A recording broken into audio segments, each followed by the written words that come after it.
পাই যোৱাৰ লগে লগে একেবাৰে দৌড় মাৰিছে আৰু কৈছে বোলে তোকে আমো দিবাৰ নাইখে তোৰ ভক্তিও কৰবাৰ নাইখে বুলি কৈছে। ঔ হৰি ঔ ৰাম। তেতিয়া ভগৱন্ত মূৰত হাত ল'লে, কি ৰকম মানুহ ৰে, যে যেতিয়া বোলে কাম বোলে বনি যায়, তাৰ যেতিয়া বোলে স্বাৰ্থ পূৰণ হৈ যায় তেতিয়া মোক পিঠি দি দিয়ে, পাহৰি যায়।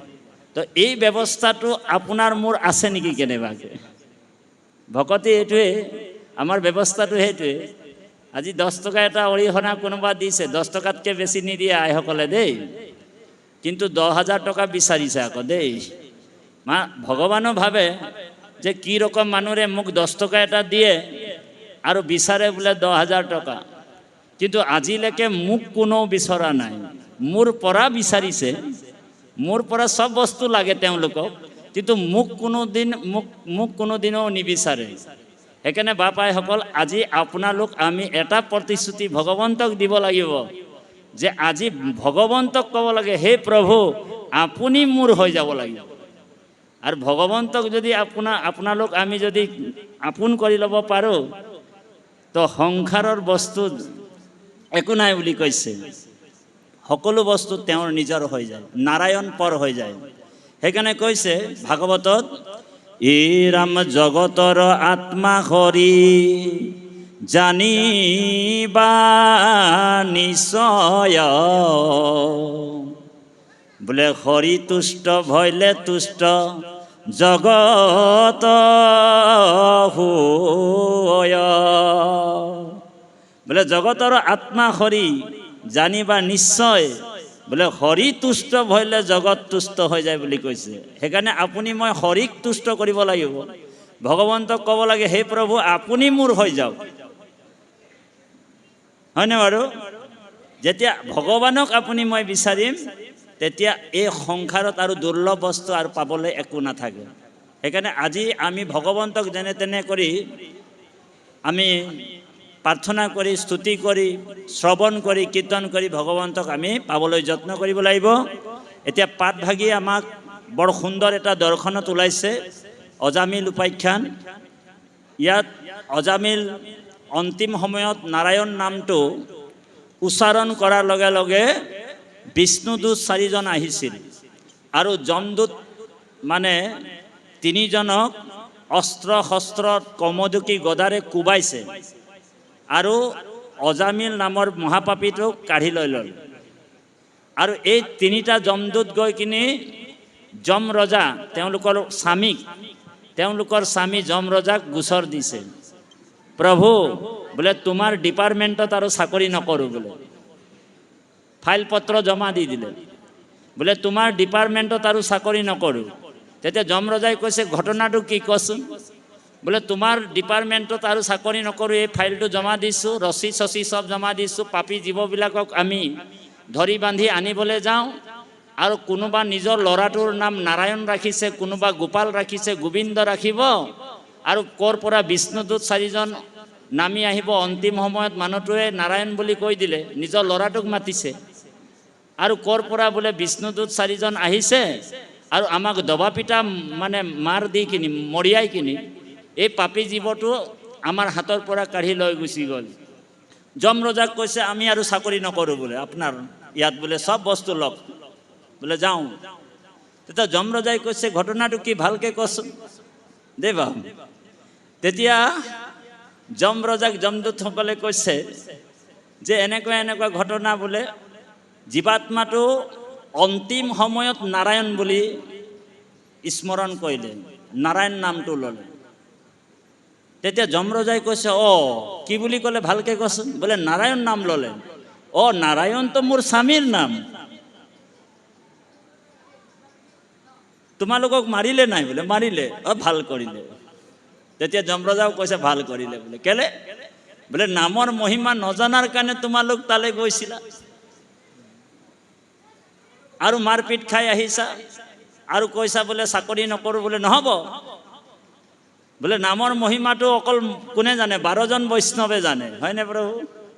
বোলে 12জন বৈষ্ণৱ বোলে কোনে কোনে জানে শুনা, তোমালোকতো নাজানা বাৰু, আজি মই তোমালোকক নামৰ মহিমাটো কৈ দিওঁ শুনা।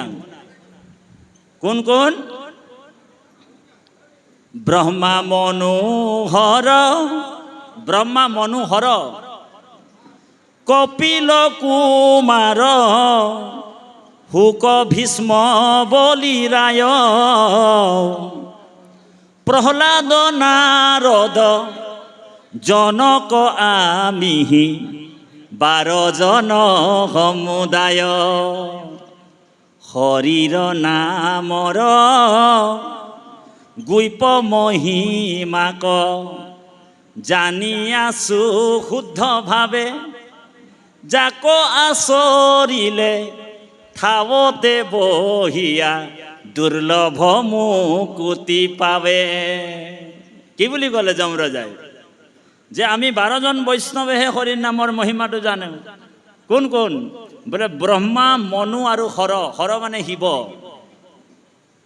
ব্ৰহ্মা, মনু, হৰ, কপিল কুমাৰ, শুক, ভীষ্ম, বলি, ৰায়, প্ৰহ্লাদ, নাৰদ, জনক, আমি হি মানে যম কৈছে মই নিজেই জানো নামৰ মহিমা।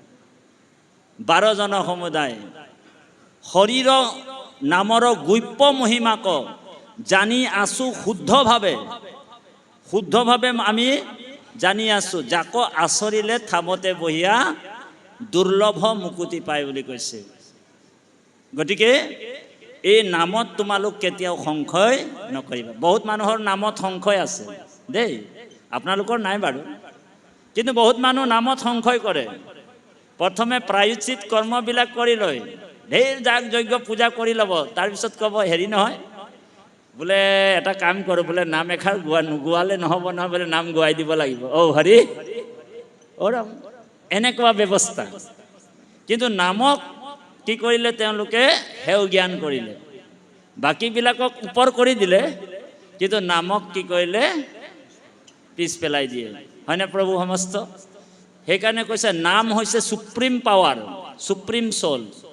ভগৱন্ত কৃষ্ণই কৈছে মই পাছে ভৈলো আগে ভৈলা নাম, মই পিছতহে হৈছোঁ, মোৰ নাম আগত হৈছে।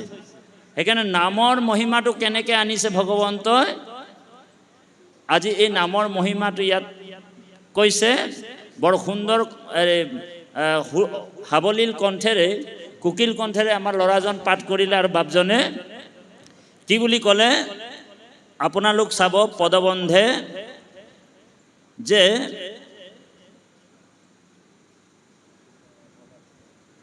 কি কাৰণে বান্ধ কাটি ৰাখিলা ইহাক, কৰিলাহা কোপ হেন কিহক আমা, একো নাজানিলো তুমি হবে বুজায়ো ক, ৰাজাৰো আগত গয়া কহিবাৰ সৌক।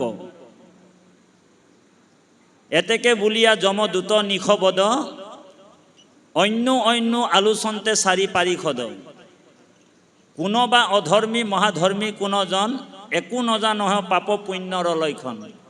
তোমালোক পাপ আৰু পুণ্যৰ কথাটো একো নাজানা, এই বুলি যমদূতসকলক যমৰজাই কৈছে। গতিকে বাপাইসকল অকণমান পাঠভাগী আগবাঢ়ক, তাৰপিছতে আমি আকৌ আলোচনাত বহিব লাগিব। মাধৱ কৃষ্ণ।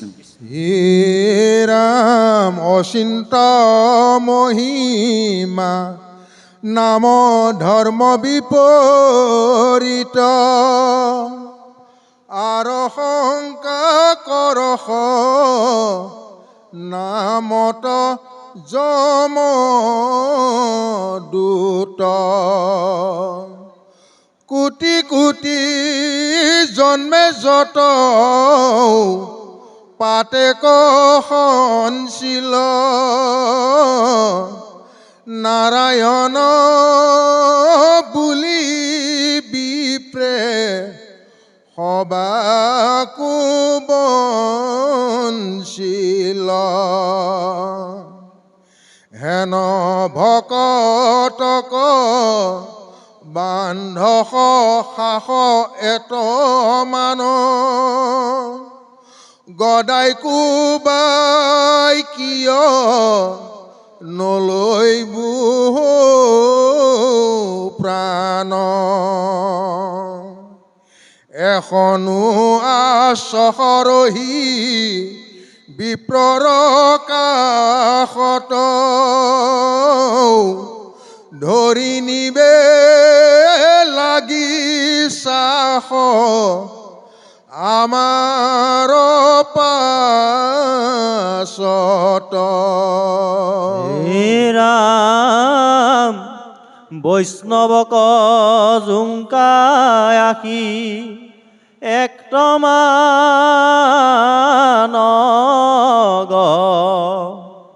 দেও শিক্ষাই আজি খনি টেকৰ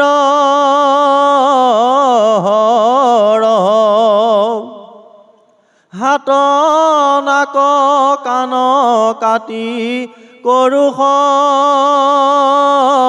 সৰ্বনাশ